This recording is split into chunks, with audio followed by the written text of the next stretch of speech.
We're in the Big Apple. Yes. We're where it started. NYC. NYC. Yes, you're in my town now. I got goosebumps right now. This is the mob. This is how we raise our children. Picture having a conversation with your son, explaining to your son how you murdered somebody, and like we're having a cup of coffee. Congratulations on Get Gotti. Thank you. 5 in the morning, I started texting everybody. It's #1. It's been taking pictures of the TV, like it was crazy. What's going on, guys? We're here with Anthony Ruggiano Jr. in person. So good to meet you. Good to meet you too, finally, outside of Zoom. Yes, Pleasure to meet you. Yeah. Definitely. I like the atmosphere better than sitting in my house on Zoom. Yes. I could talk all day in person, honestly. Yeah. All so different. Rolls better in person. Oh, yeah. And also, this is a set, but for the people watching at home, we're in the Big Apple. Yes. We're where it started. NYC. NYC. Yes, you're in my town now. Yes. New York City. It's funny. It's changed, but it hasn't changed. I actually walked here from my hotel, and now, it's funny because a lot of things that are legal now were illegal in my day. Like I went to prison for it, like I walk through the streets and all I smell is weed. All you smell is weed. And I see weed stores and like, oh my God, like we did time for weed. Like we got arrested for selling weed. My brother had a major weed business, and my friends that worked with him actually went to prison for it, and now it's on every street corner. It's crazy. I feel like now the government's like, we could tax this, we got to legalize this and make some moolah off of it. I was talking last night to somebody about sports. Like I went away for sports betting. I went away for bookmaking, and now I have an app on my phone that I can legally bet. It's connected to my checking account, and I bet football on an app. It's all legal. And everyone does it now. Now it's normal. There's so much advertisements about it. You can't escape it. I know. It's crazy. People that never gamble now are gambling. Yeah. So they're really worse than the mob. We had gamblers, but we didn't have like legitimate people gambling, housewives and now everybody gambles, especially now they got all them gimmicks, prop bets, and you could bet it's crazy. You can bet on anything now. Anything. On the coin toss. and the thing is, it's like you no longer have to chase anyone or break legs because it's, like you said, connected to the account. It's automatic. They take it right out of your checking, right out of the checking account. Those guys thought it through. They're like, you know what? We can't go break legs, but we can just withdraw it automatically. The lotto machines all over the place. I went to jail for that, for numbers, for policy. It's crazy. And you know what? When we went to California and then we went to Michigan and Phoenix, the weed shops, they're not as visible. Depends where you go, I guess. Yeah. In Toronto, they are every corner. Like landlords are looking for them because they know they pay, right? Yeah. But they're at every corner. But the difference is, what I noticed in New York is the glass is not covered. You could see into the shop. Right. In Toronto, it's not like that. It's all covered. Yeah. Just for the kids. Yeah. And in New York, not only is it, you could see in it, 90% of them don't even have licenses to do it, and they're still open. Oh, wow. Yeah. Wow. It used to be like that, and then they shut it down. We used to sell it out of the park. That was an old school way of doing it for sure. License. Yeah. No license necessary. Yeah, we had it hid it in the sandbox. NLN, no license necessary. Yeah, exactly. But congratulations on Get Gotti. Thank you. It's amazing. I was telling somebody last night, so we did the show, and then it came out on October 24th, and me and Pasquale, my manager, we were just hoping that maybe in the first month it would reach again into the top 10, sort of like Fear City did, and then so it came out the 24th, and I that's the first time I actually saw the uncut version, any version of it, really. I didn't even know who actually was in it with me until it was released on Netflix, because they wouldn't tell us who was in it because they didn't want us talking to each other, which I understand, coercing and all that. You say this, I'll say that, Makes sense. So it came out on the 24th, and I watched it, and it was really done well. I mean, they had some interesting stuff in it that was never told before about what the government did. It was really, and they did a great job. The music, I mean, it was really well done by Raw, production. And then the next morning, I woke up at 5 o'clock in the morning, because I'm excited. I got up and I made my little cup of coffee, and I'm sitting in front of the TV. I put on the Netflix, and I'm scrolling down to, I want to see the top 10 shows. And I scroll down, and really, I didn't expect, and I scroll down, and I look, I go, holy shit, it's #1. The next day, I jumped up off my couch. I got my phone. 5 in the morning, I started texting everybody. It's #1. It's taking pictures of the TV, like it was crazy. And then it just started steamrolling after that. Then I'm getting calls from the UK, from Fallon, was a producer from Raw. She was out of London. She's calling me, texting me, WhatsApping me from London. Oh my God, it's #1 in the UK. Oh my God, it's #1 in this country. Before you know it, it's #1 around the whole world. It just was phenomenal. That's way amazing. beyond my wildest dreams. So I haven't had a chance to watch all of it, but when we were in Michigan and I messaged you, Yeah. so my buddy, I was telling the story, and my buddy, he's never been into it like I have. Yeah. And so when he saw it, he's like, I gotta watch Get Gotti. He's like, have you been watching it, bro? I'm like, I started like a little bit. I'm like, put it on. But we had our kids there. Yeah. But I said, put it on. He puts it on and you came on.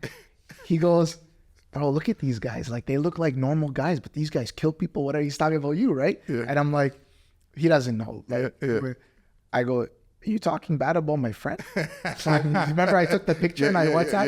Yeah. He's like, no way. He's like, you can message these guys? I'm like, yeah, we have a professional relationship. I'm like, and they see you're nice guys and they know who they want to do business with, right? Yeah. But so I sent them a photo. That's hilarious. Michigan, and I said, I think I said, how you doing, my friend? Looking good on the screen or whatever. But yeah, congrats. Like, that's so big to get something like that on Netflix, especially because That's massive. all eyes, the eyeballs. Netflix. Yeah, I mean, millions of people said, and now it's not weird, but now I'm starting to get recognized, like, so, I'm in the gym, I see like guys like eyeballing me, you know what I mean? Like, and I know, Like, we know that guy I know they saw the show somewhere. because you could just tell, and they don't want to come up to me, but they're eyeballing me. A couple of them are giving me like smiles. So what happened was the girl that has the juice counter, she makes my protein drinks. So I get this drink called all the time a berry blast. Yeah. Right. Sounds good. So I go up there. After I work out, I go up to the counter and she says to me, I have to tell you, she says, last night I was watching Netflix with my husband and we were watching Get Gotti and I saw you and I told him, I was like, oh my God, that's the guy that always gets berry blasts off me. Right. Yeah. So she says to me, has anybody said anything to you in the gym? I said, no, why? She goes, because this morning they were all talking about that's the guy from Get Gotti. That's the guy that comes to the gym. Because those were the guys that were like eyeballing me. And it's weird. I go to 12-step meetings too because I'm in recovery. Yep. And now I walk in a meeting and people are running up to me. Oh, we can't believe it. We saw you on Netflix. We know because nobody. I don't. A lot of people really don't know who I was. But now, last night I went to a restaurant and 2 people recognized me. So it's just amazing. It just goes to show you how the people just love this topic, and John is just, he's just his name and his charisma is from the grave, and it's weird. I was telling somebody last night that when he was alive, he always helped me, and now and my father too always helped me. Now they passed on and they're still helping me. That's amazing. Because they're 2 such powerful figures and people are just like, oh my God, It's amazing. Do you ever have people that come up to you that are kind of unsure and they ask you like, hey, is that you from the show? Yes. Like, do you get that as well?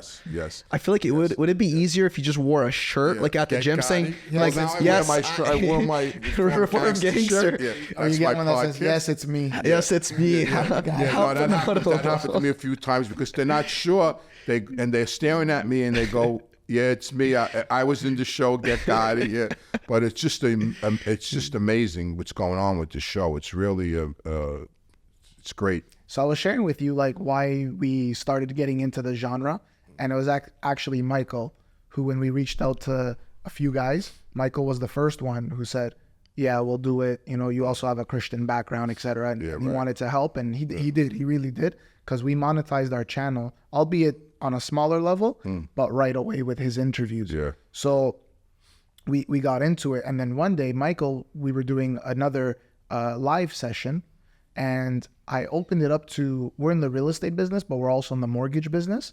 And I opened it up to this association.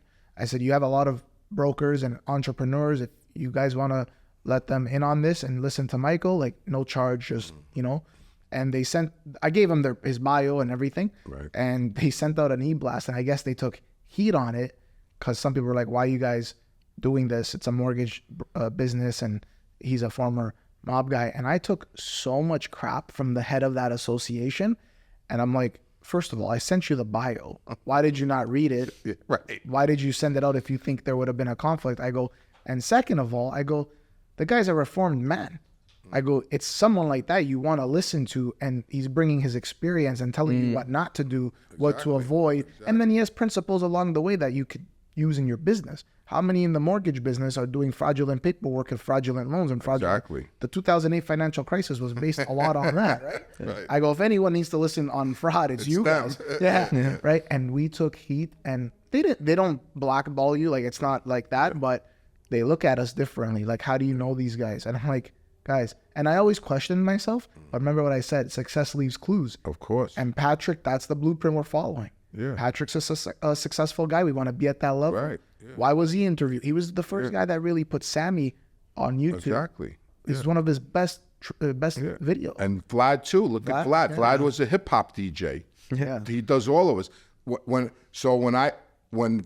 that was Vlad, I have to say he when I did his show, that really got the ball rolling for me. Like I did a show with John A. Light, who he's the originally John A. Light and my cousin Gino, the originally ones that got me started. And this, I had no clue about this was going on. I was working as a counselor in a treatment center. Mm-hmm.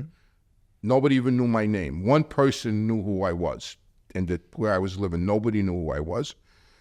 And I got a call one day from this fella and said, listen, John A. Light wants to talk to you. Is it all right if I give him your number? I said, of course. I know him, or we know each other all our lives. Of course, give him my number. Yeah. So he called me, goes, listen, I'm doing a show for National Geographic. They keep hearing about you and your father. They want to talk to you. So he hooked me up with them.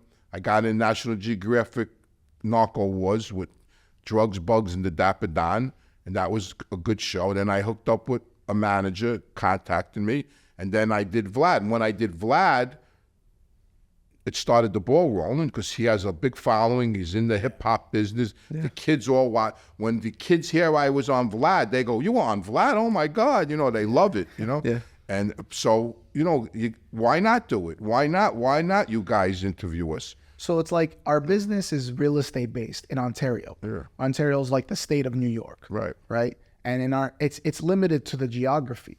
It's not like we could sell real estate everywhere. Like it's limited to your neighborhood or a few cities, right?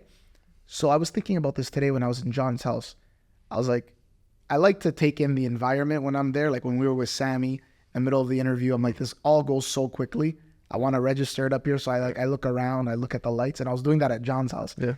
And it came to my mind. I go, like, you're creating a platform where you're bringing value to these guys. They obviously see something in you. They like you. They want to come on too. It's a business, right? But at the same time, you don't have to do every interview that you don't want to. Right. And I sat there and I said, this is another way we could bring value to people where it's not just local. Right. It's something that could be in 2 countries, 3, 4, whatever, international. Yeah. I mean, a guy like Michael Francis, the guy tours the world. Yeah. The guy's going on a tour of Australia. He's going on a tour of the UK. He goes all over the place. He's got 1 million followers on YouTube and over 1 million subscribers on YouTube. Why wouldn't you want to do a show with him? Yeah. Sammy's another guy. Like people say, oh, how could you do Sam? Why wouldn't I want to do Sammy's show? First of all, he's Sammy the Bull. Second of all, he's got 700,000 subscribers on YouTube.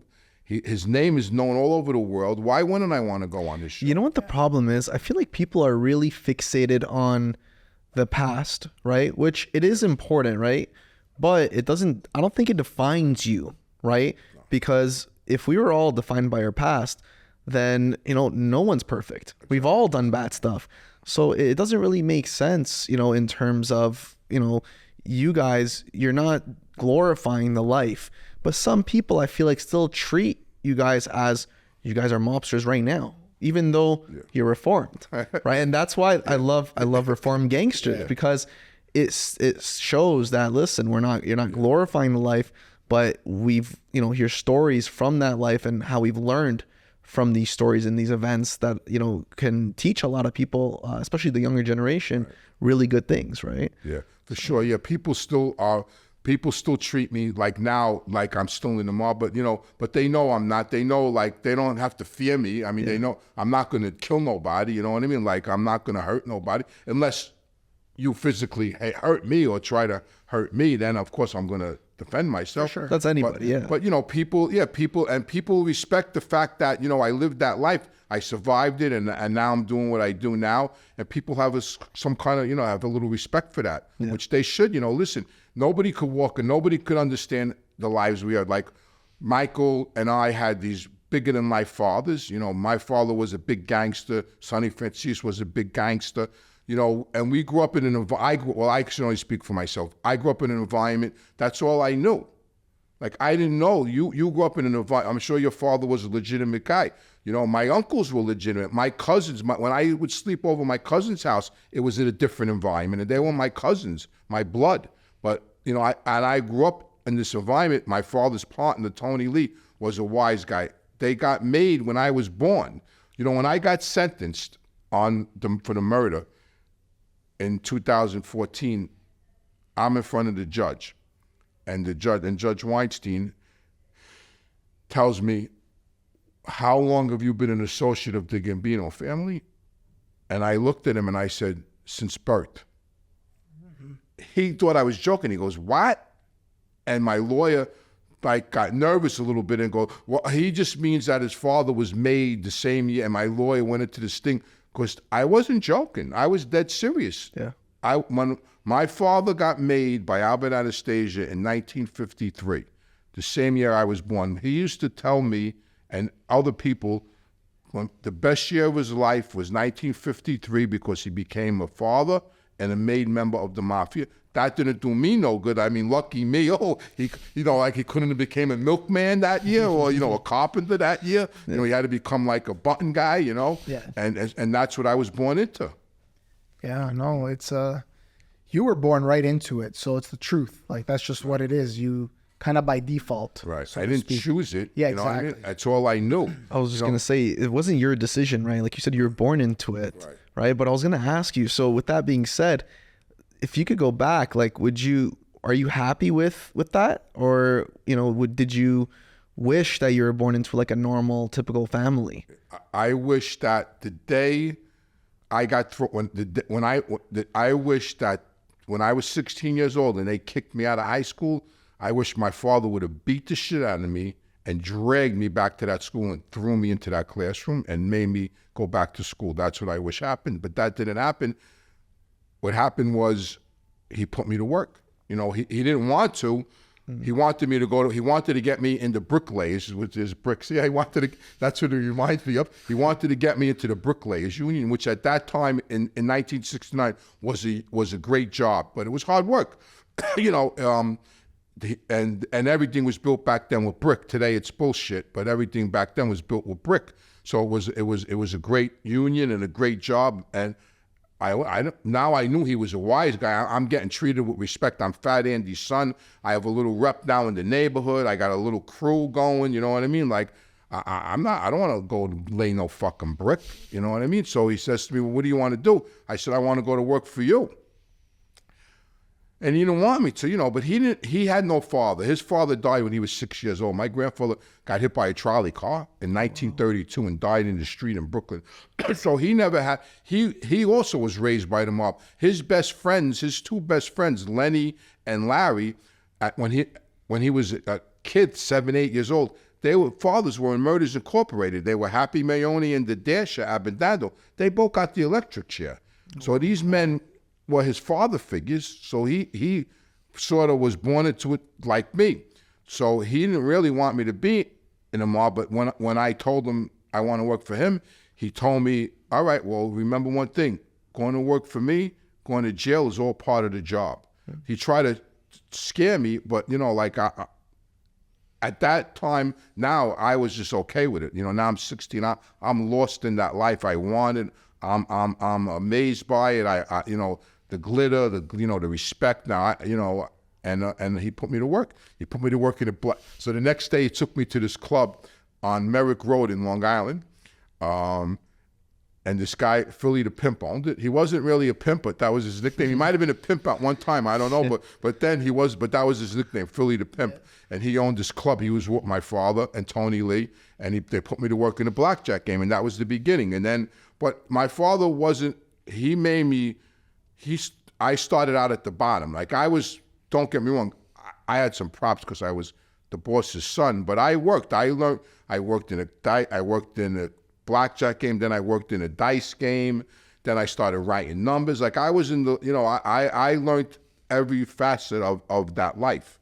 And, and then naturally, as I got a little older, then the violence came into play. Then I started learning about who murdered who. Then my father-son chats became about like, that guy killed this guy, and that. Then he started schooling me about who did what and who was a captain and who I did a piece of work with that guy, and like he would tell me like I killed the guy with that. So in the mob they call murders work. So when he would tell me I did a piece of work with that guy, I knew that he did something, murdered somebody with that guy, and that was the beginning. And then I just, I tell this story all the time.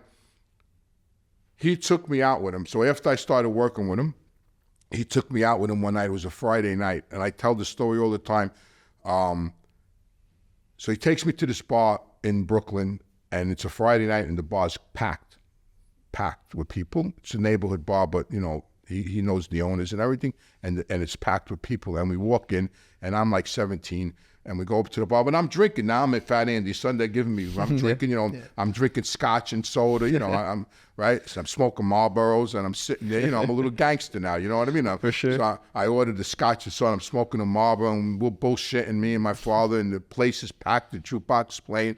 About an hour or so later, he says to me, "You notice anything?" So I look around. I go, "What?" He goes, "Just notice how the crowd thinned out? Like now the bar's like almost empty." Like I go, "Yeah, a lot of people left." He goes, "You know why they left?" I go, "No, I don't. Why would I don't know? It's Friday night. Maybe they went somewhere else." He went, "No, they left because I'm here." I said, and I looked at him. I go, "What?" Because they left because I'm here. Because they don't know if I'm here to hit somebody, kill somebody, shake somebody down, abuse somebody. Because they would go, "Hey, Andy," like a lot of them said hello to him, and then, "Hey, Andy," and he goes. And then, so he tried it. Then he went to me, "Is that how you want to live? That people don't want to be in your company? That's how you want to live?" Wow. He thought, I was thrilled. Like, I thought it was the greatest thing since ice cream. I said, "Damn, fuck yeah, I want that." So it was like he tried to discourage me, but it just had the opposite effect because I was just lost in the glitter at that point. Moving forward years later, when I'm in Attica and I'm locked in a cell and I'm fighting the cockroaches because the fucking cockroaches are going to carry me out of the cell. That's how many there were. Holy. It's a different. Then I'm going like, what did I do with my life? I'm 40 years old and I'm in Attica, and I'm sitting there, like I'm not 17 no more. You know what I mean? It's not glamorous anymore. Now this is reality. Here I am in this jail cell full of cockroaches. This is where that glamour led me. I feel like it's different. Like, even though your father told you about, you're going to go to jail, this is what is comes with it. I think it's very different. Like you said, when you're in the jail cell itself and you're just fighting off the cockroaches and you're just like, damn, like this is like, I'm here now. Yeah. Right. That's that was my third time I was in prison. Don't forget. So the first time I was in prison, I was only 23. It didn't even faze me because, I was 23. I was Fat Andy's son. So you got to understand, in prison, mob guys have it really, as far as being in prison, we have it really good. We have the best jobs. We have the money. We have the visits. We have the packages. We have the food. The COs cater, because it's how it is in the street. They just, like mob guys, they just cater to you. They look out for you. They give us the best jobs. So even though we're in prison, we have it the best you could have it in prison. Mm-hmm. Like I had a, so guy, like every jail I ever went to, guys are waiting for me with a package. Like because you get like a sheet, like who's coming. So like, there's so like guys that so they call it reception. So that's a great job to have in the reception room because you see everybody that comes in, who's coming in. So most of the mob guys work in the state prison in New York. They work in reception. So when they get the list, they'll see, "Oh, Anthony Ruggiano, that's Fat Andy's son." Yeah. So as soon as I get off the bus, there's a package waiting for me. Shower slippers, the meatball sandwich, So we had it good. So the first time I went to prison, it didn't faze me, and I was a kid. The second time in 91, that's when it started. Now my son was 8. I had a son now. Now I'm in my 30s. I'm 38. My son is 8 years old, it started to bother me a little bit, but that's all I knew. I didn't know how to do it. I was a criminal. That's all I learned, you know. And I got out in 92, and I went back out to the street, you know, and I was making a lot of money, you know, a lot of money. I was making in the 90s, but all illegal, nothing, you know, it's all gone now because it was all illegal, you know. And then now I got remarried. I had a daughter in 93, and then I get arrested again in 95. That's when it started, like what am I doing, man? You know, and then they raid my house. My daughter's in her diapers. They raid my house. They're wrecking my house. They got a search warrant. I'm sitting on the couch in handcuffs. My little daughter is in her diapers going, Daddy, are these your friends? Daddy, are these your friends? I mean, like, you know, it's no way to live. Yeah. You know, it's just no way to live. Your father's dad passed away, so your grandfather. Right. What about your grandmother?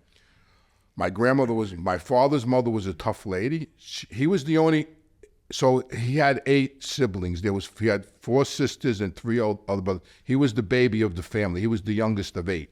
So he was the pet. He was everybody's pet, everybody.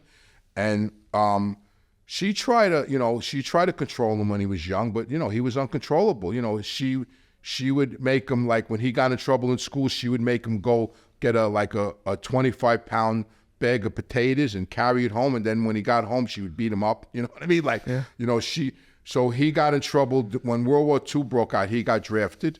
Oh, wow. And he got drafted. So he went down south to basic training. He was getting abused by this Southern sergeant, you know, like in, you know, your Guinea bat, you know, the guy was racially slurring him, and because he was from Brooklyn, he had an accent, and this sergeant was abusing him like bad. So, you know, he was a gangster then, even though he was only 18. So, you know, so like that, what you do? He goes, what did I do?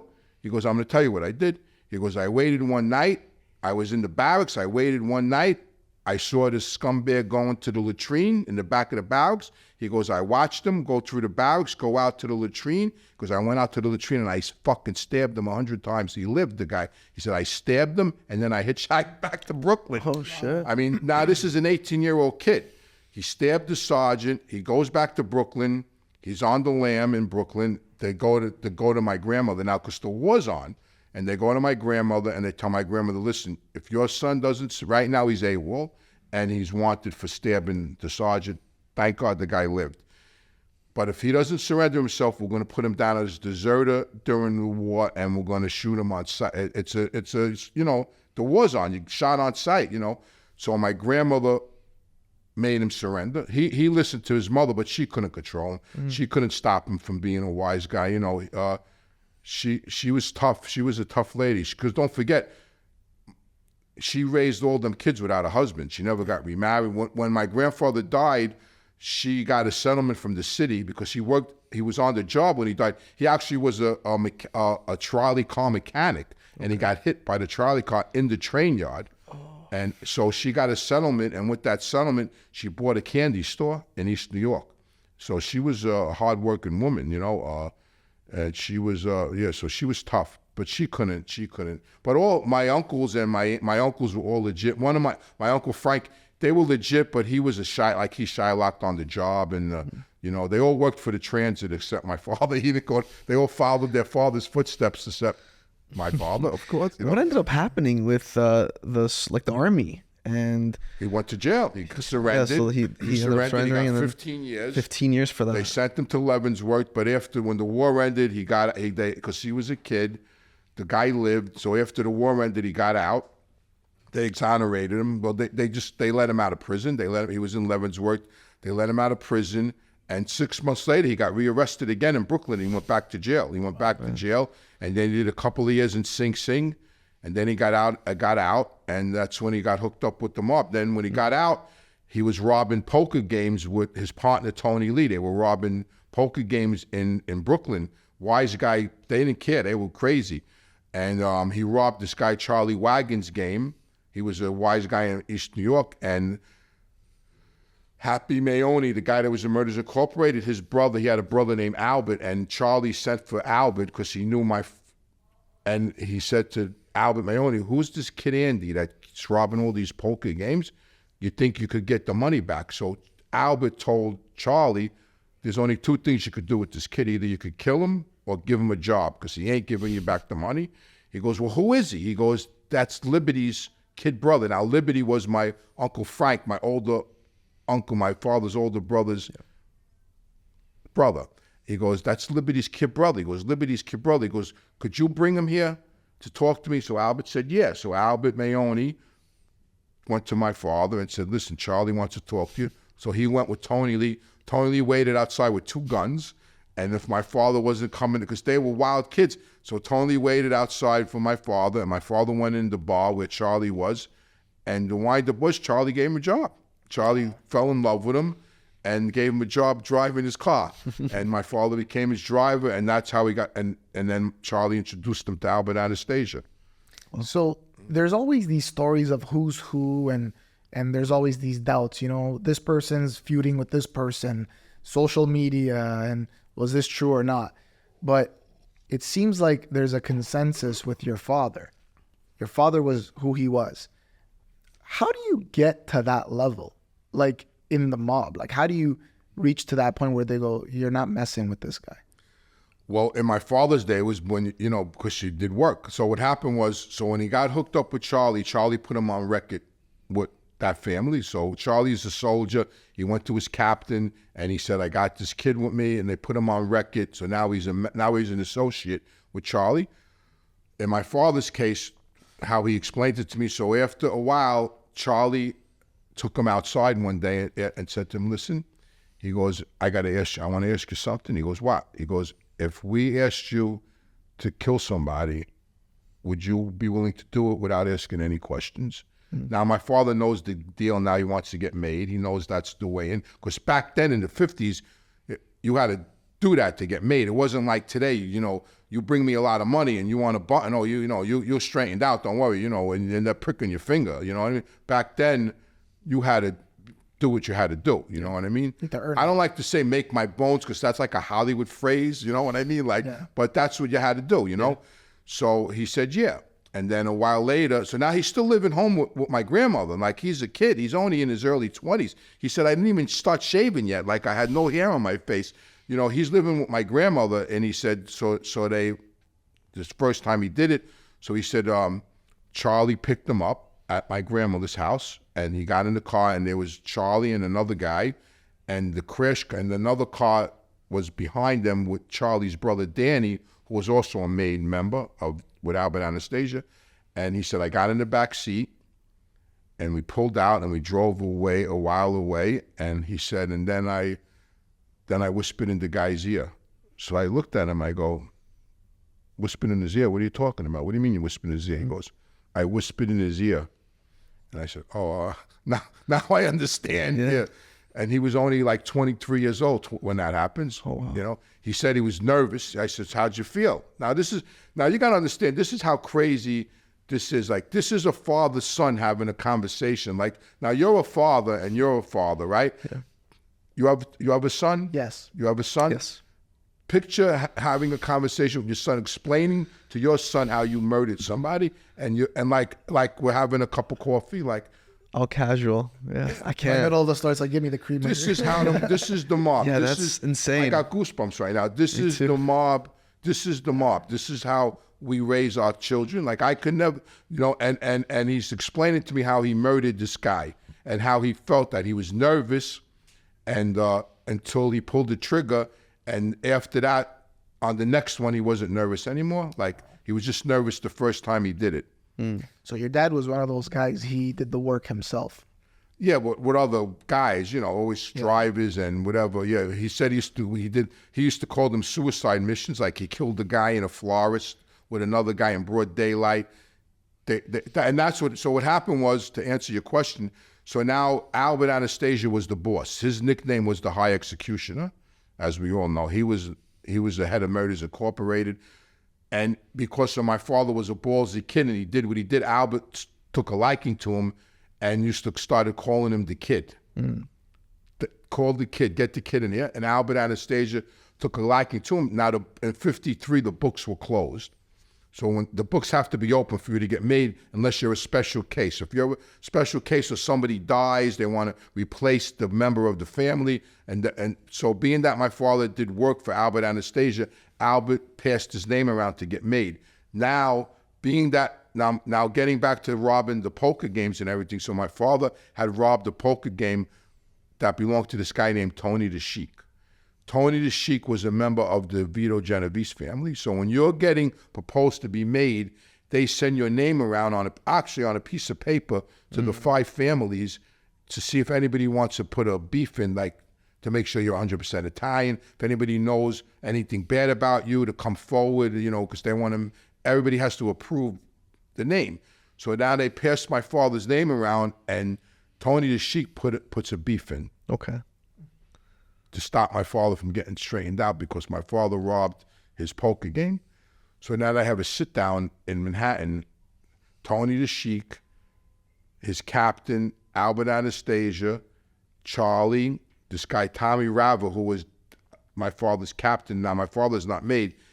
And my father wasn't allowed to sit at the table because he wasn't made yet. He had to sit at another table, but he said he could hear everything. And Tony the Sheik is telling Albert Anastasia, this kid's an animal and he don't deserve to get straightened out. And he's going on and on and on. He robbed and he has no respect, and my father's steaming, right? And Albert Anastasia, my father said, is sitting there just like looking at him, listening to him, right? And then after Tony the Sheik finished throwing up, Albert looked at him and goes, are you done now? He goes, yeah. So Albert Anastasia tells him, well, who would you like me to straighten out, priests? And that was the end of the conversation. And he got straightened out. Tony the Sheik now owned a restaurant called Don Peps. He was the first it's a famous restaurant in my neighborhood. It's on Lefferts Boulevard. Great food. If you get a chance, go there and eat it. Still around? Yeah, it's phenomenal food, Don Peps. The Genovese family always owned it, so he owned this restaurant, Don Peps, and we used to go there. Yeah.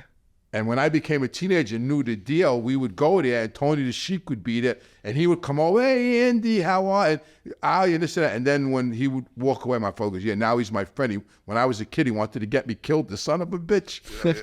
But that was my upbringing, you know what I mean? That was my upbringing. So I guess there's like guys that in that life when you guys know who's who, and you just know like that guy's a savage.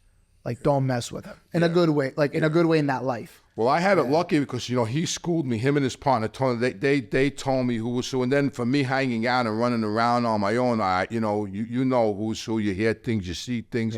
Yeah, like some people are just like, listen, my father used to tell me there's a right way and a wrong way to do everything, even murder. Like there's there's a right way and a wrong way to murder. You just don't murder people.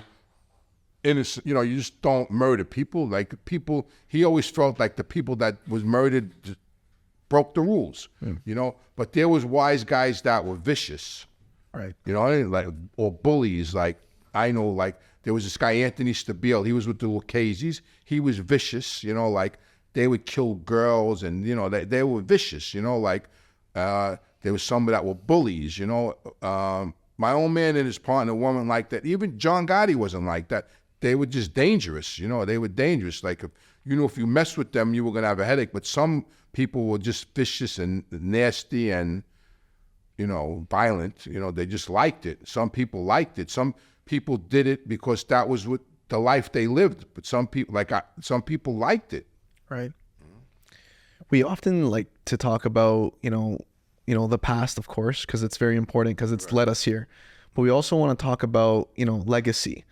So, with Reformed Gangster, where do you see yourself later? Or in other words, when the time comes, we're all going to pass on to the next life. What do you want people to say about you specifically? How do you want to be remembered? I want to be remembered as someone that overcame what I overcame and went from being a taker to a giver. Like today I guess I'm trying to make amends. Like when I was in that life, I took. Like it was about more. I always wanted more money, more woman, more this. There was always more, and I did bad things. Like I shut people down. Like there was a couple that owned a vending company. I extorted their vending company. I ran them out of New York. But that was the life I lived. it didn't faze me then. You know, I want people to know that I went from being that type of guy to now I help people. Now I work in treatment. I went to school. I became a counselor.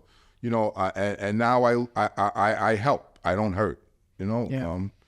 I want people to understand that. I want, especially guys in like the inner cities, to know that they could change. You know, that you could get out of that life. You could make. You know, it's never too late. Listen, when I got out of prison in 2004, I had no skills.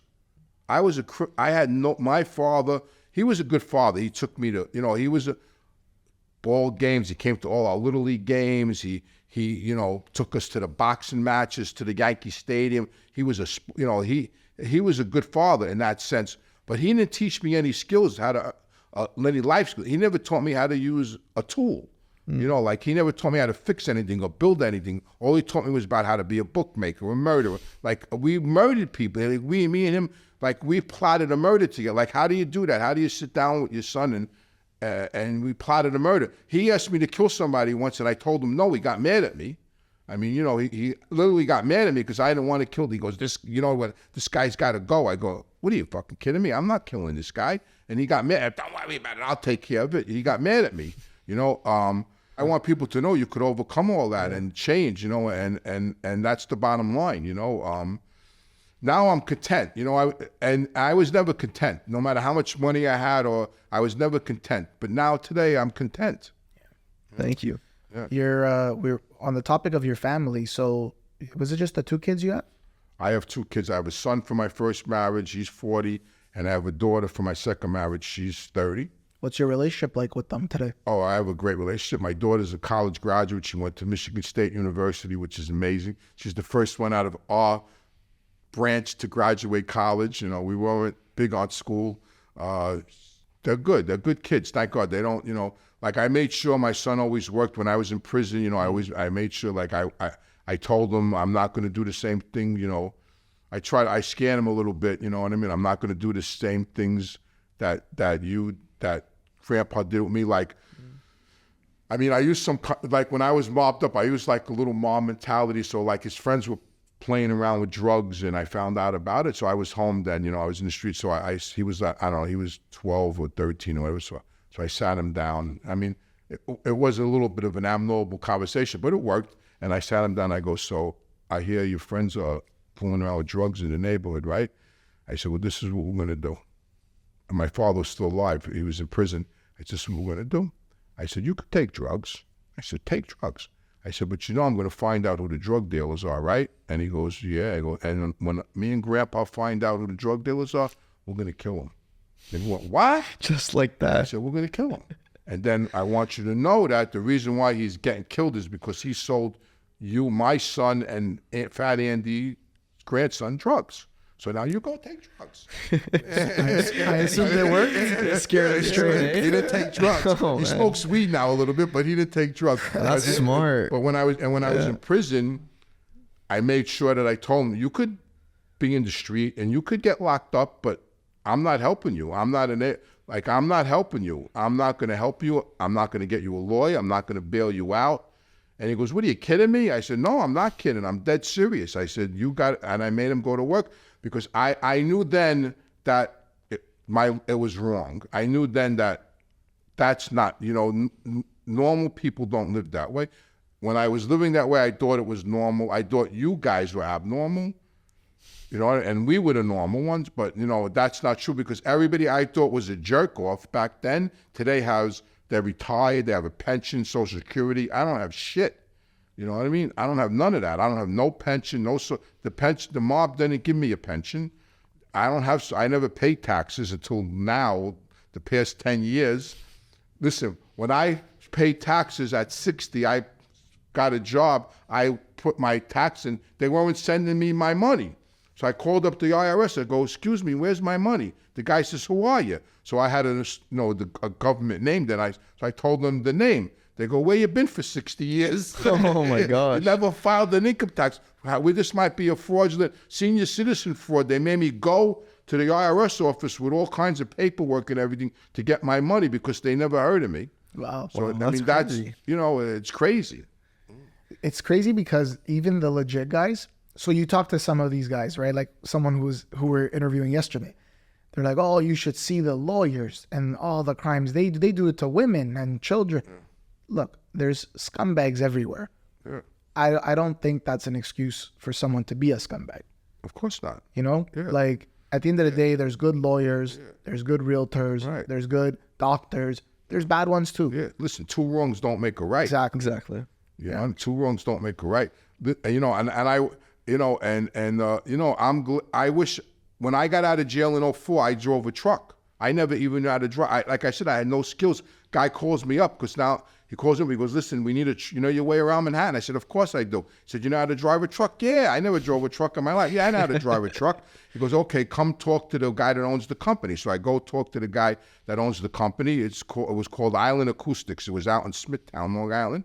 So I go there, I meet the guy, he goes, you know your way around Manhattan? I go, yeah. He goes, you're not going to call me every 10 minutes because you're lost? I said, definitely not. I know my way around Manhattan. Wait, you guys didn't have GPS at that time? No, GPS. A MapQuest. It prints out the thing, the paper, and you got to look at the paper while you're driving. That's hilarious. So I said, yeah, don't worry about it. He goes, okay, tomorrow morning, 5 a.m, the truck's going to be loaded. You start from the back to the front. And it was gang boxes. So a gang box is a box that goes on a construction site. It has all tools in it, nails, ham, you know, whatever. It's a big metal box, and it's called a gang box. And so and there was a row of them, and I had to deliver them to all these construction sites. The next morning I got up, I went there, I made the sign of the cross, I started up the truck, and I went to Manhattan. I loved that job. I would drive into Manhattan every day with this truck, talking to the girls, and I said, what a jerk off I was. I should have done this 40 years ago.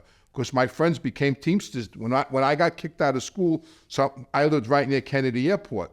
So some of my friends actually went to Kennedy Airport and got jobs as truck drivers and became Teamsters. And now, you know, we're retired with houses and, you know, boats and, you know, and I wish I would have done that. But, you know, I had no direction.